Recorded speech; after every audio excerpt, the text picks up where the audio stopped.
The fabled origins of the Chinese state, Xia Dynasty China. The birth of civilization in the Far East. It has been widely appreciated for centuries now that human civilization did not emerge from one single source. Instead, there were numerous parts of the world where complex societies began to emerge gradually in the millennia following the end of the last ice age, around 12,000 years ago. These nodes of early civilization are generally found in the northern hemisphere close to the Tropic of Cancer and include Egypt, Mesopotamia, northern India, Mexico, and eastern China. The latter, in particular, is seen as being a major rival to the Fertile Crescent in the Near East as the place where civilization was born. Advanced cultures emerged out of the lands covering the Near East and Eastern Mediterranean and the Far East, which had virtually no contact with each other for thousands of years. Thus, Eastern China, specifically the fertile lands along the lower courses of the Yellow, Pearl, and Yangtze rivers, are the birthplace of civilization in the Far East. The Chinese civilization that emerged here was complex and left a great legacy on Asia and the world over thousands of years. And that same culture is said to have coalesced into the Xia dynasty at the very end of the 3rd millennium BCE. Or at least this used to be the accepted theory. All of that has been turned on its head in the last century, for scholars are now not entirely sure that there ever was any such thing as the Xia dynasty. Let's explore this complicated issue. China's early history. The Xia dynasty is typically identified as beginning around 2070 BCE. Social development had been occurring on a wide scale in China prior to this. Ultimately, the origins of Chinese civilization can be traced back to around 10,000 BCE, when the people here began transitioning from relying on hunting and gathering for their sustenance to experimenting with agriculture.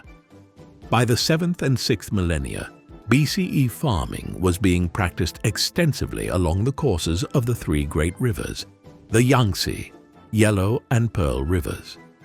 Millet and rice became staple crops that were grown abundantly, and as calorific intake became more stable, people were able to begin pursuing other activities that led to more complex societies.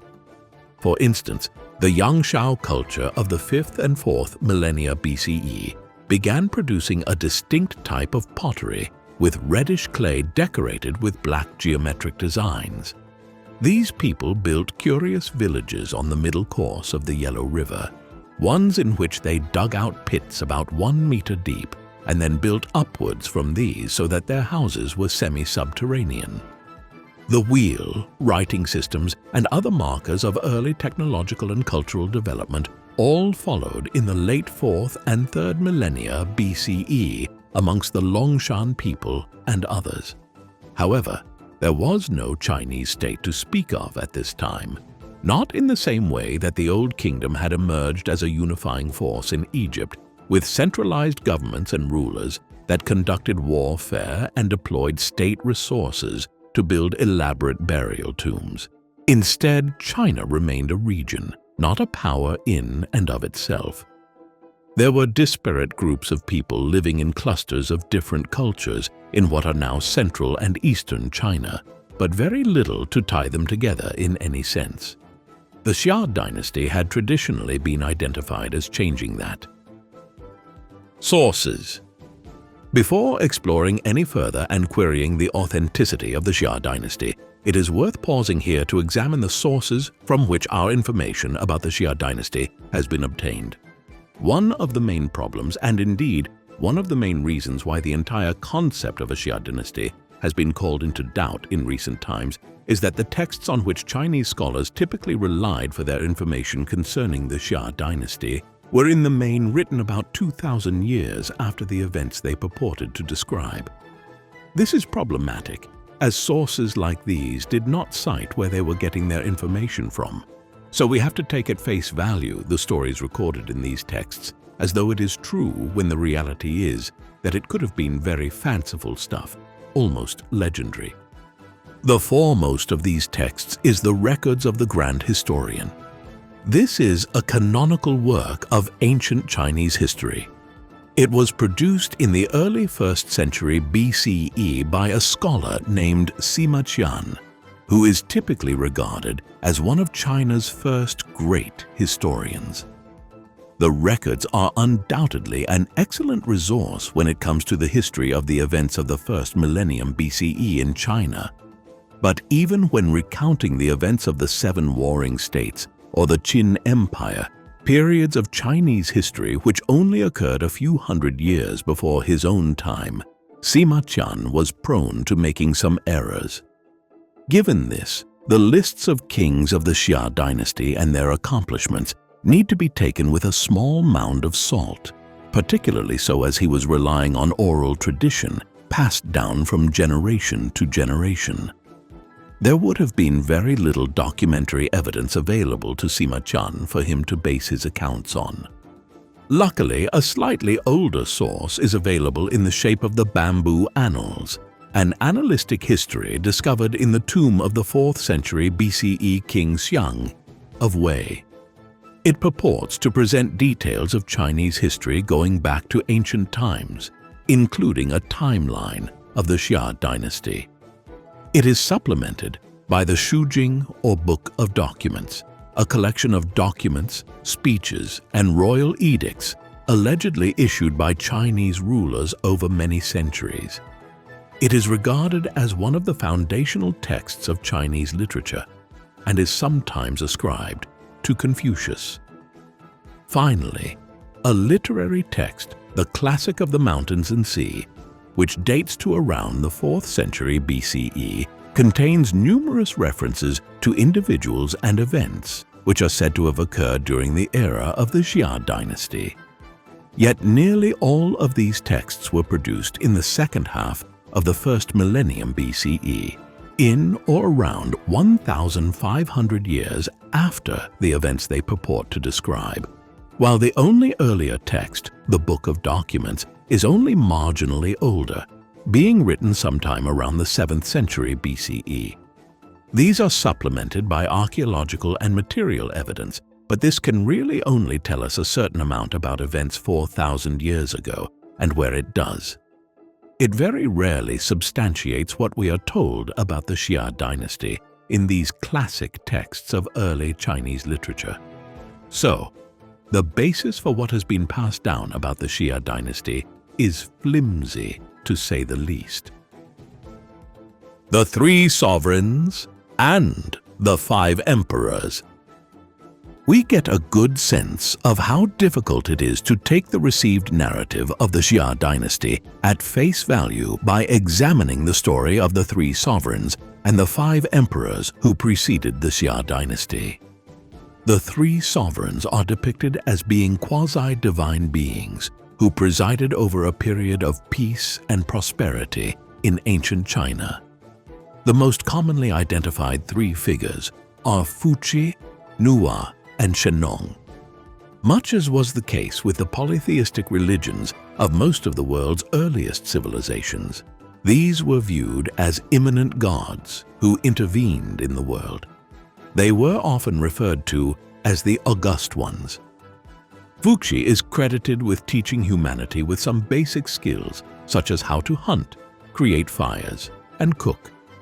Similar stories abound in polytheistic mythology elsewhere, and the story of Fuqi mirrors that of Prometheus in Greek mythology. Nuwa is a female sovereign and is said to have forged humanity from yellow clay or earth, while Shennong was identified as teaching humans to farm and use the abundance of nature to their benefit. These 3 sovereigns are now viewed as culture heroes of ancient Chinese society and are not realistically viewed as having been real historical characters. Things seem more plausible when it comes to the 5 emperors who allegedly succeeded the 3 sovereigns. These were Huangdi, or the Yellow Emperor, Zhuanshu, Ku, Yao, and Shun. These were deemed to be sage kings or philosopher kings who imparted great wisdom to the Chinese people and much of the laws, systems, and structures of society. For instance, Huangdi, the Yellow Emperor, was understood to have devised the Chinese calendar and the first writing systems. Ku was viewed as the unifier of China, while Shun was said to have promoted agriculture and other infrastructural development, much in the way that Lycurgus as a founder of ancient Sparta or Romulus and Remus as the builders of Rome were probably fictional or at least based so loosely on historical characters as to be almost completely different figures. So too, the five emperors are generally identified as not being real people today. Historians have then tended to think that the Xia Dynasty rulers, who followed immediately after the five emperors, were the first real-life rulers of China. But if we begin to look at their stories, it seems rather unlikely. Yu the Great and the Great Flood. The first ruler of the Xia dynasty was King Yu, otherwise known as Yu the Great. He is understood to have ascended to the throne of a unified Chinese state of some kind around 2070 BCE and ruled for several decades thereafter. His reign is intimately connected with the Great Flood. Many different traditions have a legend of a flood, which is part of their origin story. There is one in Judaism that was subsequently absorbed into Christianity and Islam, while the people of Mesopotamia also had a great flood in their origin stories. These are usually associated with God or other celestial beings. The Chinese one is rare in being tied to an allegedly temporal ruler, leading many to assume over the centuries that the Chinese Great Flood was a real occurrence. According to ancient sources, the heartlands of China were plagued in the early years of Yu's reign by extensive flooding, something which is not entirely implausible when we consider how early Chinese society clustered around the Yangtze, Yellow, and Pearl rivers, and how integral these were to agriculture and life in general here. Yu's predecessors had tried to stop the floods by building dams, dikes, and other bits of infrastructure to bring it under control. All had failed, though. That is, until Yu came along. He was asked by the last of the five emperors, Shun, to oversee a flood project and so rose to become ruler. Instead of trying to battle the floodwaters after they had breached the great rivers, he employed tens of thousands of laborers to begin dredging the rivers and deepening the channels in them. In this way, he made the rivers wider and deeper and diverted the excess water out into the Yellow Sea. The story went that Yu worked tirelessly to bring this about, overseeing the project for 13 years and rarely returning home. But he was successful, ending the flood and bringing more land than ever under agriculture. The 9 provinces and creation of the Xia Kingdom. Yu was greatly respected on account of his success in ending the Great Flood, and he managed to establish a hereditary dynasty thereafter, the Xia Dynasty. He also undertook a wide range of other reforms to the kingdom, which formed the basis for much of Chinese society and governance for millennia to come. One of the most important was his alleged reorganization of the Xia Kingdom into 9 provinces. The 9 provinces were Jizhou along the Yellow River, one known for its fertile lands and role in agriculture; Yanzhou, a province in the east equivalent to the modern-day province of Shandong; Qingzhou, a province said to be heavily forested at the time and the source of timber for the building of Xia cities and towns; Suzhou, a province between the modern-day provinces of Jiangsu and Anhui; Yangzhou in the southeast, which was a great source of fish and salt; Jingzhou in the south; Yuzhou in the central plains, which was said to be a significant province for administering the kingdom from; Liangzhou, a province in the northwest that was significant for controlling the trade routes to the east, and Yongzhou in the southwest, a province known for mineral wealth and mines. The creation of the 9 provinces was said to have been a seminal moment in the development of a strong Chinese kingdom, and indeed, China has continued to be known as a country of large provinces down to the present day, with this concept dominating its administrative system. The Xia Dynasty. Yu was just the first, albeit the most important, of the Xia monarchs. The dynasty which he founded was said to have ruled over China for the better part of half a millennium, with many studies proposing a cutoff point around 1600 BCE, although the chronologies presented in works like the Bamboo Annals and the records of the Grand Historian differed very considerably. We have several lists of the monarchs involved, though the accounts of their reigns can hardly be considered authoritative historical accounts. For instance, we learn of the 3rd Xia king, Tai Kung, Yu the Great's grandson, who ruled for the better part of 3 decades but was eventually overthrown by Zhongkang on account of having been too addicted to hunting, a pastime that distracted him from ruling. Of Zhongkang, the foremost story we have is that his astronomers failed to warn the people of a solar eclipse, leading to panic amongst the people when it occurred.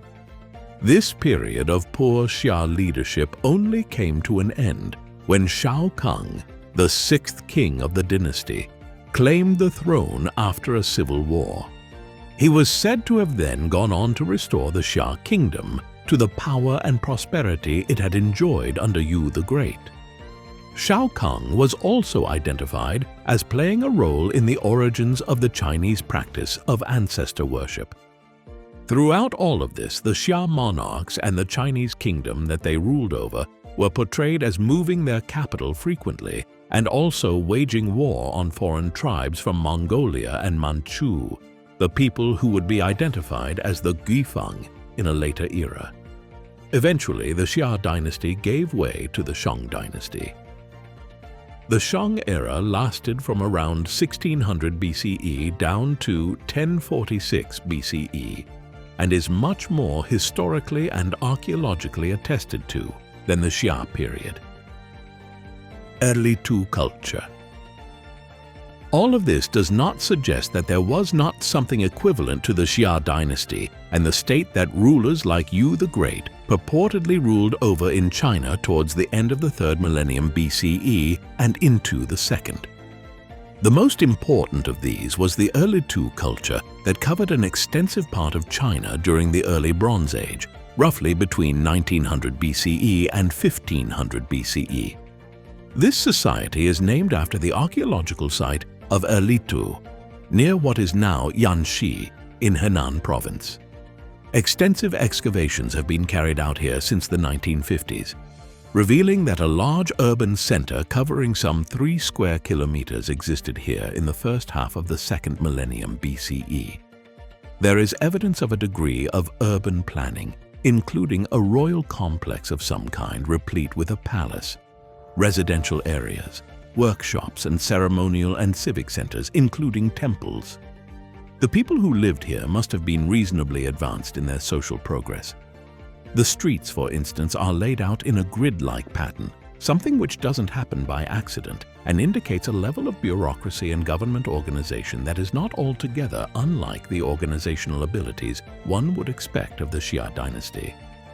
The palace complexes found here also indicate that the government was strong enough to organize thousands of laborers to facilitate such construction projects. The Erlitou culture extended beyond the Erlitou site itself and has given rise to the theory that the people who lived here in Henan province and elsewhere in the early Bronze Age were the basis for notions of a Xia dynasty and the kingdom ruled over by quasi-mythical characters like Yu the Great. Whoever these people were, they were also skilled metallurgists. Their burial sites have been found to have included ritual objects and votive offerings, which included well-made weapons, tools, and artifacts. Indeed, The workshops at Erlitou indicate that metalworking was organized on planned lines within the city. These people clearly did not control a vast tract of land that was a forerunner of the Chinese Empire that came later. But much like the Sumerian city-states of Mesopotamia and the other side of Asia in the 3rd millennium BCE, they were important forerunners of the larger kingdoms and empires that emerged from the lands of the Yellow, Yangtze, and Pearl rivers in centuries to come. Was the Xia Dynasty real? As we have seen, there is little archaeological evidence to support it, while there is archaeological evidence to support the existence of the Erlitou culture instead. The written evidence for a supposed Xia dynasty and a Chinese kingdom at that time is rather more substantial. But the sources involved, as venerated as they are in Chinese culture, were written in or around 1.5 to 2 millennia after the events they describe. They are vague and present legendary stories about biblical floods and indolent rulers. For these reasons, a school of historical inquiry arose in China in the early 20th century, just after the imperial system had come to an end and a Chinese republic had been ushered into existence, which challenged the many myths about China's ancient history. The historians of the Doubting Antiquity School, or Yigupai, were very skeptical about the historicity of the Xia dynasty. So, they should have been. It almost certainly never existed in the format described in the Bamboo Annals, records of the Grand Historian and other narratives, but it is of value nonetheless. Origin myths and fabulous histories like this can tell us quite a lot about a culture and the values of its people in times gone by. While the Xia dynasty might not have existed in the way that the ancient texts argued it did, the very fact that many Chinese scholars of a later period believed that the origins of the Chinese state and the imperial system could be found in the era between the 21st and 17th centuries BCE is significant in and of itself. The stories of rulers gaining control over nature and allowing agriculture to flourish, as Yu the Great was portrayed as doing, were also important. Chinese people might not have known exactly what happened in Xia times, but they knew enough to realize that changes had occurred back in that era that had formed the basis for the later evolution of a Chinese state and culture. If you enjoyed this video, hit the like button. Subscribe to the channel to show your support and watch more content like this. Let us know your thoughts in the comments. That's it for now. We'll see you in the next one.